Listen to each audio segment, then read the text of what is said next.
La 4G Batelma vous présente Ny vaovao.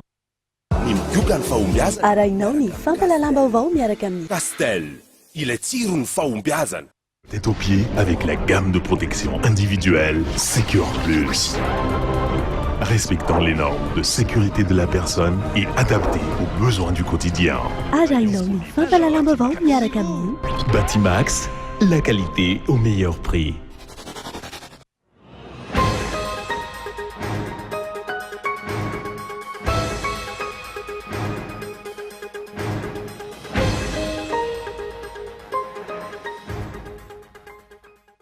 Notendreny Papa François Androany nandritra ny lamesa lehibe fanao isan-taona tao Vatican ny cardinal ny Madagasikara ny Monseigneur Désiré Tsara Azana izay archevêque ny Tomasina. Fanomezam-voninahitra n'Andriamanitra sy nahatsiarovana ny fidinan'ny fanahy masina tamin'ireo apôstôly no nankalazana ny andron'ny Pentecote androany. Maresaka iraisam-pirenena fifidianana filoham-pirenena any Venezuela manodidina ny 20 tapitrisa ireo venezuelana hifidy amin'izany. Miisa 3 ireo kandida isan'izany Nicolas Maduro. Ny andidin'ireo arahanao afaka fotoana fohy.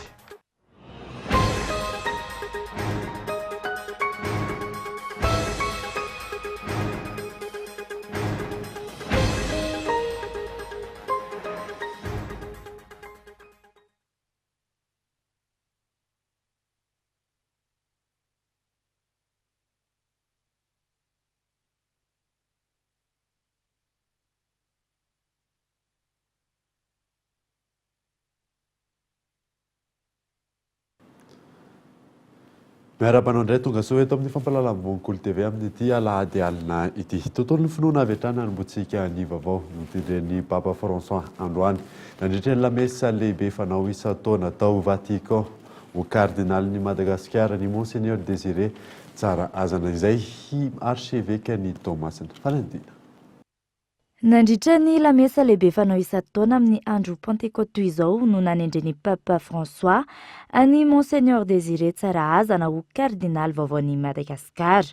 13 taona teoriany nijanonany cardinal Armand Gaëtan Razafindratandra tsy ho cardinal Madagasikara intsony fa 7 volana Desambra 2024 dia izao indray vao nanendry cardinal ho an'i Madagasikara ny Papa Iray Masina. Ny archevêque ny Tomasina Monseigneur Désiré Tsara Azana no nitendren'ny Papa François ho cardinal vaovaon'i Madagasikara. Iza tokoa moa ny cardinal Désiré Tsara Azana.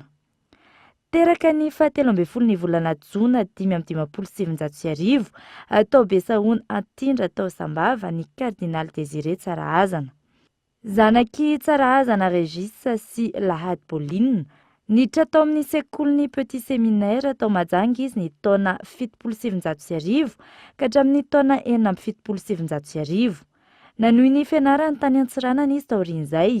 Ny taona 1770 ka hatramin'ny taona 1770 dia niakatra taty Antananarivo ary nanohy ny fianarany nanaraka ny sikla filozofika sy ny teolojia ny tenany. Diakry izy ny 15 ny volana Aogositra taona 527 tao Andapa ary nahazo ny ordination presbytérale ny taona 1770 tao Ambongaibe. Vicaire tao Mananara Nord izy ny taona 1770 ka hatramin'ny taona 1770 ary taorian'izay dia lasa mpanabe tao amin'ny séminaire Saint-Jean tao Antsiranana. Notendrena ho évêque ny Feno Rivatsinanana izy tamin'ny 30 volana Oktobra 2024 rehefa avy nahazo ny consécration épiscopale ny 17 ny volana Febroary 2024 tao Fenoarivo Atsinanana. Notendrena ho évêque ny diocèse ny Tomasina ihany koa ny tenany ny 14 ny volana Novambra taona 2024 ny solan'ny arcevêque René Rakotondrabe. Izy ihany koa dia filohan'ny Conseil des évêques farany teo izay naneho ny fomba fijeriny raharam-pirenena amin'ny fotoana voatokana amin'izany. Notendrena ho archevêque ny Tomasina ihany koa ny tenany ny 20 ny volana Febroary taona 2024 ary nandray izany andraikitra izany izy ny 30 ny volana May taona 2024.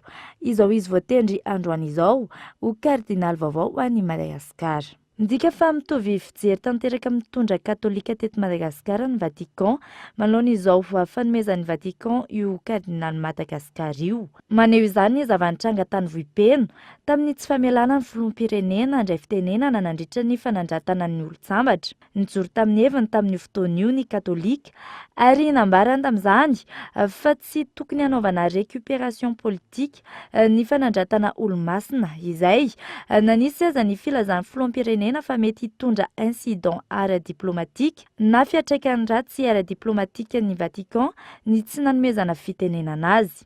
Isaorana araka izany ny Vatican tamin'ny fanomezana kardinaly indray any Madagasikara. Ny teny filamatra ity kardinaly vaovao ity dia ny hoe horesiny tsara hatrany ny ratsy araka ny voasoratra ao amin'ny Romanina 12:1-20. Tontolon'ny finoana izay hatrany dia fanomezana voninahitra an'Andriamanitra sy fahatsiarovana ny fidinan'ny fanahy masina tamin'ireo apôstôly nankalazana tamin'ity androan'ny Pentecote ity. Mikael Ramalona. 50 andro taorian'ny nitsanganan'i Jesosy Kristy tamin'ny maty ny andron'ny fankalazana ny Pentecote ary nahatsiarovana ny dinan'ny fanahy masina tamin'ny apôstôly. Faratampony ihany koa ity fankalazana ity raha ny fanazavana. Ny mampiavaka ny Pentecote moa dia hoe Andriamanitra ny fanahy masina mazava ho azy hoe olona fatelo ao amin'ny Trinité masina no ankalazaina. Faratampony koa zany ty fankalazana ny andron'ny Pentecote ity satria Andriamanitra mihitsy no ankalazaintsika ary ny fanahy masina no ataoko hoe manome ny fahasoavana be dehibe ary mampita ny fahasoavana izay omen'Andriamanitra antsika. Dia rehefa nandeha moa Jesosy dia ny fanahy masina no mandavorary izay efa asana Tompoko Jesosy zay eo amin'ny fiainantsika olombelona eo amin'izao tontolo izao. Saika tonga maro avokoa ny mpino nandritra ity andro ity. Ho an'ny tao amin'ny ekara Saint-Michel Itosy dia nisy ny vokatra natolotra nandritra izany fanamariana izany.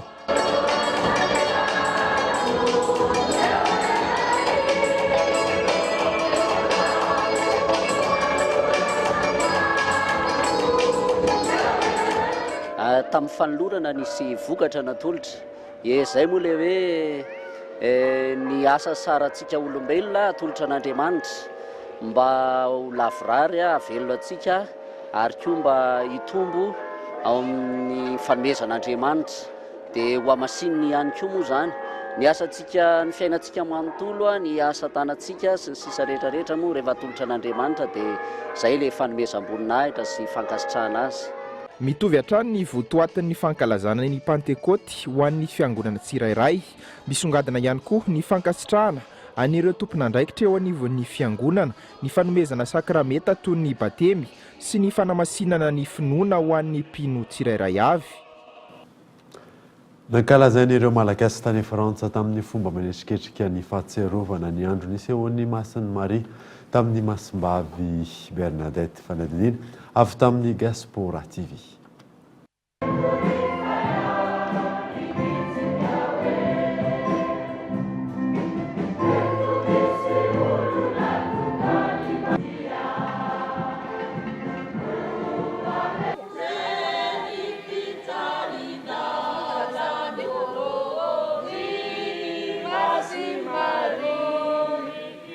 Manana ny maizy azy ho an'ny katolika tsy eto Frantsa fotsiny fa eran'izao tontolo izao tamin'ny nisehoan'ny Masina Maria tamin'ny masimbavy Bernadette tamin'ny taona 530 ka be dia be ny kristianina katolika fa misy koa raha tsy katolika ny tonga eto satria fanovozana ny fiainana ara-panahy koa izy zany ary no zay antony zay angamba no isan'ny nahatonga be dia be ny olona tamin'ity indray mitoraka aty satria eo amin'ny 210 ny mpizaika no tonga amin'ity indray mitoraka aty. Ny lamesantsika malagasy ho an'ireo zay tompon-tany aty dia mahavarina ny zareo foana zany ary tsy tamin'ny lamesa androany ihany fa isaky ny mitsidika fiangonana zareo tompon-tany zany ny communauté malagasy aty Frantsa dia mahavarina andry zareo hatrany ny aina izay ataontsika ao anatin'izany sorona masina izany.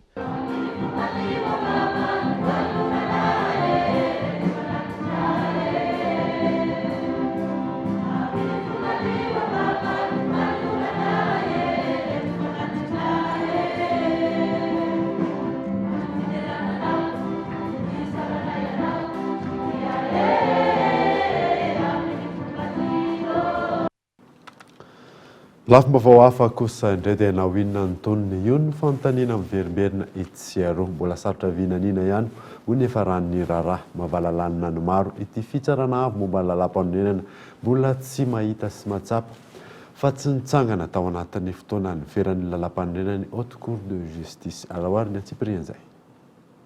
Tonga indray ty ny andron'ny Pentecoste fahatsiarovana ny latsahan'ny fanamasina tamin'ny mpianatry ny tompo fa nirina nirotsahan' izany fanamasina izany amin'ny malagasy rehetra amin'izao andro sarotra lovan'ny firenena izao. Mbola sarobinaniana be ihany ny raharaha.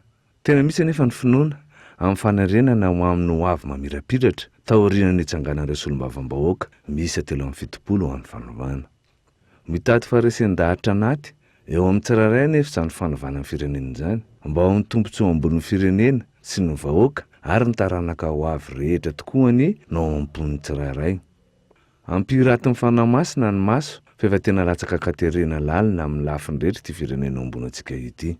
Mba samy irotsa amin'ny fanamasina ny rehetra ka hatsiaro tena ny tsiraray amin'izay toetra raha sarotra sy manahirana izao. Na mba fahatsiarovany tena kely amin'ny fotsiny aza ho an'ity tanindrazana ity. Filohana syndicat fiarahamonim-pirenena mpanakanto talehana orinasa no mivondrona manao fanambarana fa tsy hipetra-potsiny intsony izy ireo manoloana ny tranga misy eto amin'ny tany sy ny firenena sy ny fahoriana iainan'ny vahoaka amin'izao fotoana izao. Mikaela Romala. Manentana ny olom-pirenena mba handray andraikitra sy izay olom-pirenena matsapa-tena fa manana andraikitra amin'ny fiainam-pirenena ireo solon-tenany filohan'ny sindika fiarahamonim-pirenena mpanakanto taleny orinasa nandritra ny fanambaran'izy ireo amin'ny maha olom-pirenena azy androany. Tsy mahavaolana ny mpanao politika manoloana ny olana politika izay mitranga amin'izao ka hitanay fa miverina foana ny krizy ary tsy mena azy ny mpanelanelana ka dia mihitsika ny fiainam-pirenena. Tsy nitsahatra mahazovana ny kolokolo sy fandriam-pahalemana ary fandorona karena amin'ny tsirary ny teraka fahantrana magitsikitsika eo anatrehan'ny fiainan'ny maro anisa. Tsy mahatoky ny mpanao politika intsony koa ny olom-pirenena mbola miredareda ao am-pony rehetra nefa ny fitiavan-tandrazana sy ny soatoavina malagasy antoko ny fitoniana sy fampandrosoana aingana sy maharitra ary indrindra tsy mitanila. Noho izany dia ilaina ny fiarahamentan'ny olona rehetra matsapa-tena ho vonona sy vanona ho tambazotra ny tsara ho fanavotam-pirenena. Noho izany dia tsy hipetra-potsiny izaho ireo fa ho avy olom-pirenena mandray andraikitra ary izay olom-pirenena rehetra matsapa-tena fa manana andraikitra amin'ny fiainam-pirenena dia hitanina ihany koa. Fitambaran-kevitra no volavolain'izy ireo no vahaolana fa ny rehetra miala amin'izao fahoriana iainany rehetra izao raha ny fanazavana hatrany. Ka ny antony ijoroanay dia izao hoe mba aleo indray ijoro le vahoaka izay natao karazany takalonaina mihitsiny mba hijoro amin'izay isika tsy avelantsika ity krizy indray mandeha ity mba tena hoe hitovy amin'ilay sasany fa tena be hoe kion-dalana indray izany mba hitondra tena fanovana. Ilay fehi-kevitra avy ety aminay izay konokononina amin'izao fotoana izao ary efa ao fa voninao izy dia mba io no tokony ho bazy na fototra iainganiny izay olona hitondra rehefa avy eo. Zay mitanjona io mba tsy hisian-javatra oatra zao fa zay tsy mitetitetika ny hoe rehefa raikitra ny fizarana seza dia andao angatsika mba hangataka ministera tsy ihany mihitsy zaika. Nasiana izy ireo teny ankilany mikasika ny fitsarana momba ny lalam-pandrenana ary notsipahan'izy ireo fa tsy misy na iza ambony lalàna. Mihitsika ny fiainam-pirenena tsy mitsahatra mahazovana ny kolokolo sy ny tsy fandriam-pahalemana. Manjaka ny didiny mpanambola sy mahitahita isan'ireo tsy eken'izy ireo ka nanaovana ity fanambarana androany ity izany rehetra izany. Manoloana io fomba fijery io miandry ny vahaolana arosony ireto farany mpanara-baovao. Petraka ihany koa ny fantaniana hoe inona ny andraikitra efa niraisin'izy ireo manoloana ny toetra raha-pirenena sy ny fepetra-mbola ho raisiny.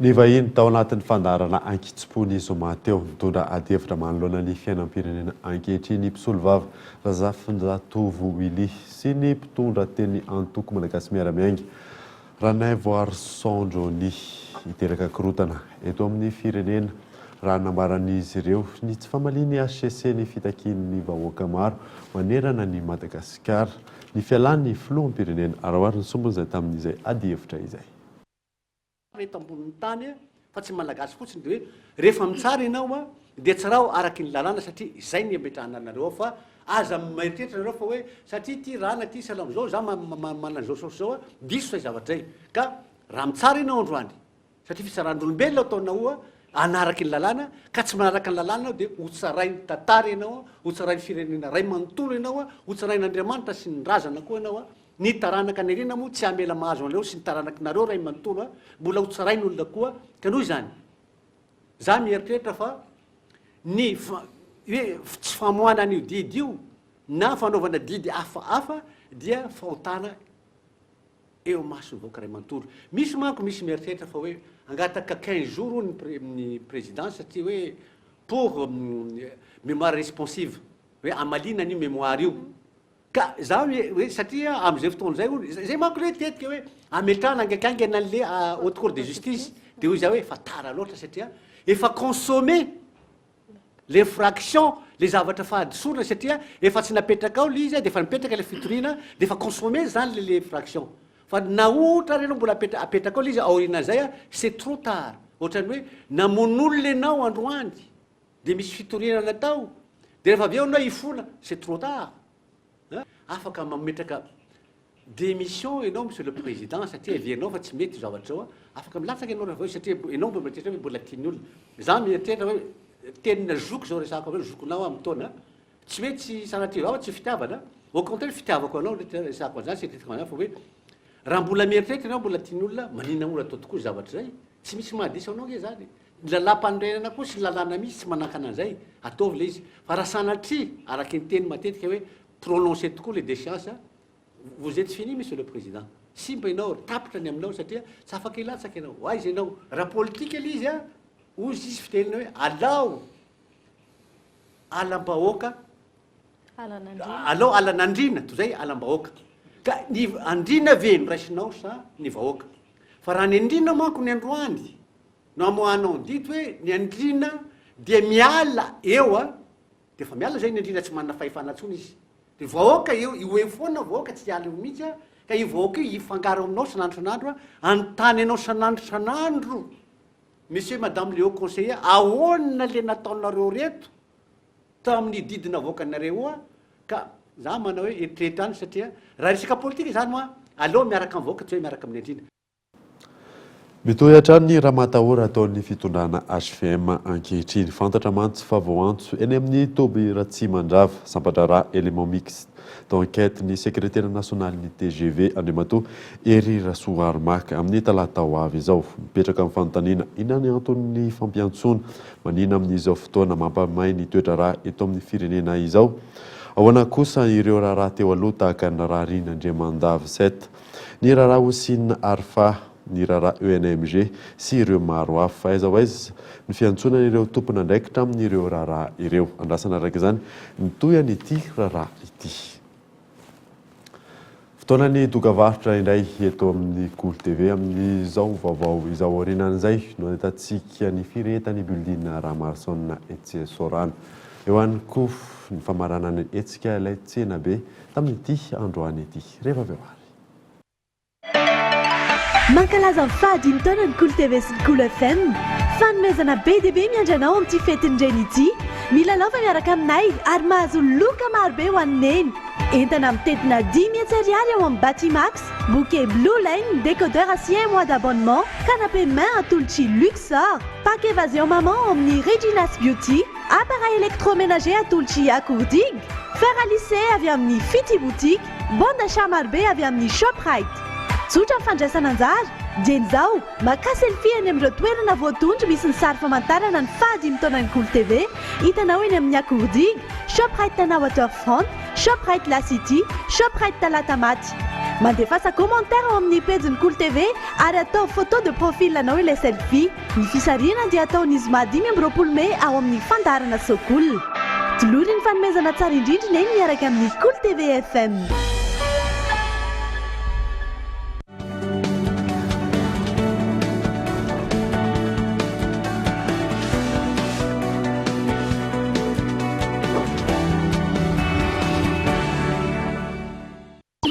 Faites-lui plaisir. La promo continue. Bénéficiez jusqu'à 15% de remise sur votre smartphone préféré. Avec son écran ultra résistant, le Telma Titan est maintenant à 259 000 arrières. Promo flash valable du 11 au 31 mai. Rendez-vous en Telma Shop.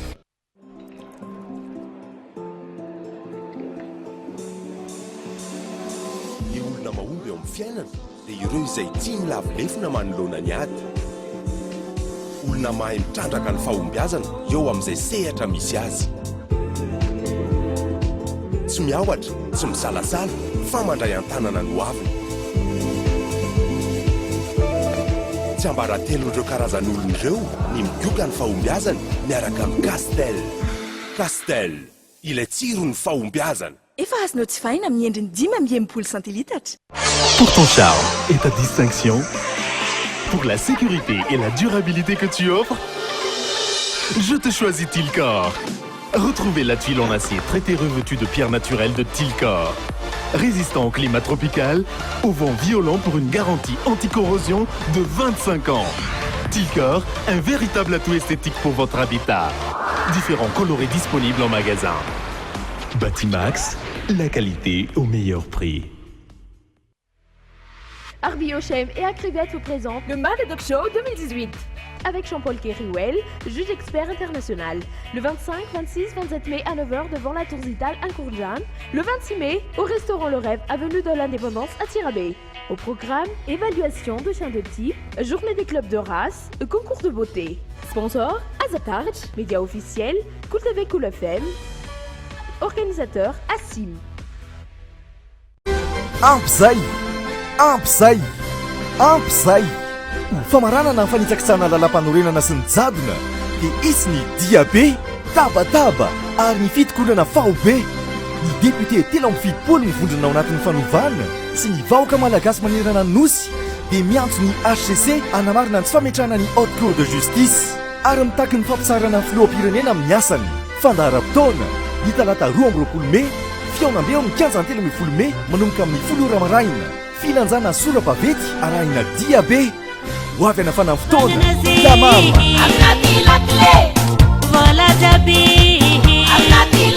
otiay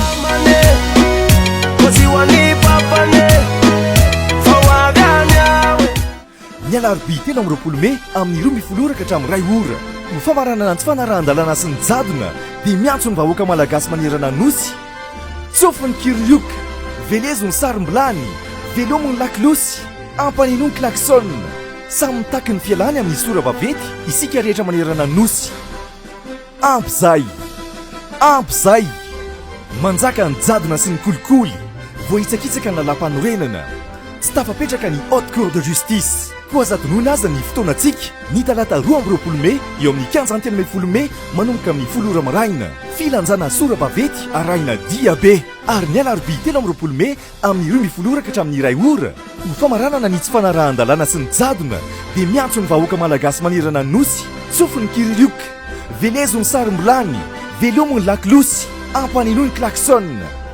Samy mitaky ny fialany amin'ny sora-bavety isika rehetra manerana nosy. Ny alarobia 3 Mai amin'ny 12 hatramin'ny 2 ora. Masina ny tanindrazana.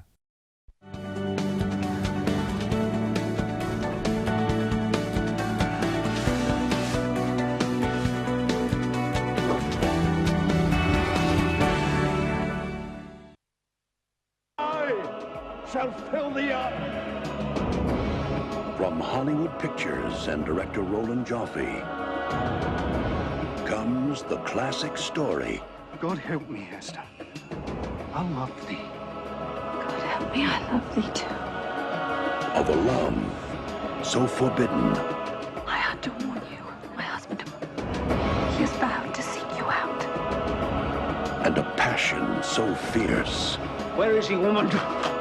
Their world would never be the same.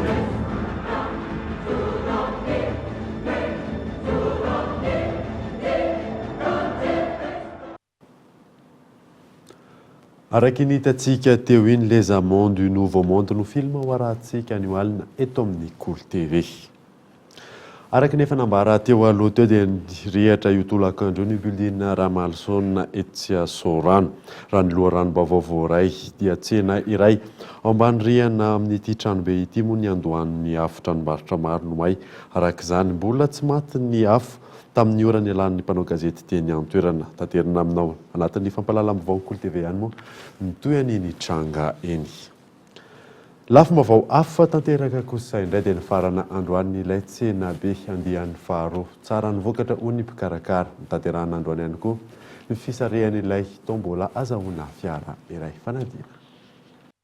Tokony ho tamin'ny 5 ora sasany hariva teo no natao ny fisarihana ilay tombola tamin'ity andro fahefatry ny ilay tsena be andian'ny faharoa ity. Araka ny nampanantena ny mpikarakara fiara iray no loka tamin'izany. Etsy ankila ny afa-po ny mpitsidika rehetra nandritra ireo andro efatra nanatontosana an'ilay tsena be izao. Azo lazaina ho tsara ny vokatra hoy ny mpikarakara. Ilay tsena be deuxième édition ny tanjonay mpikarakara aloha dia hoe nambe mihoatra ny tamin'ny voalohany. Dia resaka vokatra eto moa melohan'ny ilazana izay dia misaotra antsika rehetra izay manjifa tonga marobe tetsy amin'ny village voire. Tena hoe vokatra hoe tratra ny tanjona na nakaiky ny tanjona izany hoe tena ambony izany tsy mahakify tsy mahadisy fanantenana fa fotsiny izay mpikarakara dia mampanantena foana hoe ame zavatra tsara mihoatra an'ireny. Tsy mijanona itoetra ny ity etsika ilay tsena be ity ho fanomezana fahafampony rehetra raha ny fanazavana trano. Ny andian'ny voalohany sy ny andian'ny faharoa dia nifampitohy satria nametraka ny resaka kalitao hita teto Madagasikara. Dia ho amin'ny andia manaraka dia izay ihany foana tsy mivola amin'izay hoe vokatra rehetra, tolotra rehetra, kalitao hita eto Madagasikara dia ho avondrina amina toerana anankiray. Izay foana ny tanjon'ny mpikarakara. Toy an'ny hetsika ilay tsena be dia miankina tanteraka amin'ny toetra rà misy eto amin'ny firenena satria raha antsika mahita raha no amin'ity taona ity efa manana vinavina izay eo amin'ny indroa miantaona eo aoriana izao nefany miankina amin'ny toetra rà politika, ekonomika misy eto Madagasikara. Androany no ny farana n'ilay tsena be andian'ny faharoa samy nahazo ny anjara ny rehetra na ny ankizy na ny lehibe. Resaka iraisam-pirenena kosa indray dia fifidianana filoham-pirenena any Venezuela manodidina ny 20 tapitrisa ireo venezuelana hifidy amin'izany. Miisa 3 ireo kandida isan'izany Nicolas Maduro fanadina. Mpandovan'i Hugo Chavez ao an'ireo mpanohana azy nandetika ny firenena kosa ao an'ireo mpanohitra mamizarazara ny hevitra ny Venezuela i Nicolas Maduro. Mpitondra fiara fitateram-bahoaka i Nicolas Maduro teo aloha ny taona 2019 solombavam-bahoaka izy ary filohan'ny antenimieram-pirenena hatramin'ny taona 2004 ary taorian'izay voatendry ho minisitry ny raharaham-bahiny. Ny taona 2012 raha toa ka narary ny filohan'ny pirenena voatendry ho filoha lefitry Nicolas Maduro. Volana maromaro taorian'izay fotoana nahafatesan'ny filoha no nandray ny toerana mahafilohan'ny pirenena azy Nicolas. Nitotonga nefa ny sehatra raha-toekarena no tonga teo amin'ny fitondrana izy. Very ny 3 vola miditra amin'ny Venezuela amin'ny resaka solika, niakatra ny vidim-piainana, na teo aza ny fihetsiketsehan'ny mpanohitra, ny fanoherina izany ihany koa no safidian'ny Nicolas Maduro. Miisa 10 ireo mpitolona maty ny taona 2012 ary manodidina ny 1 tapitrisa ireo venezueliana no nitsoponenina tany Colombia. Na teo aza nefa izany rehetra izany, andro ny fidiana filohan'ny pirenena ny Venezuela, manodidina 20 tapitrisa ireo venezueliana hifidy amin'izany. Miisa 3 ireo kandida, isan'izany Nicolas Maduro izay mbola favori any an-toerana.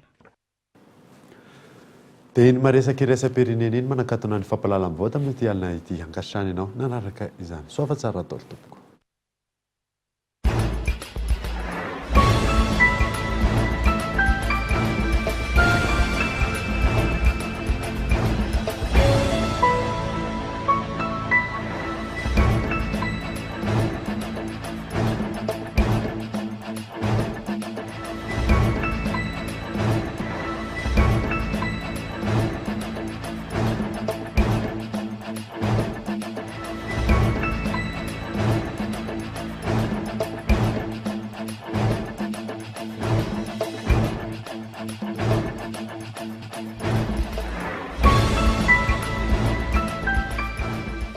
Tête aux pieds avec la gamme de protection individuelle Secure Plus.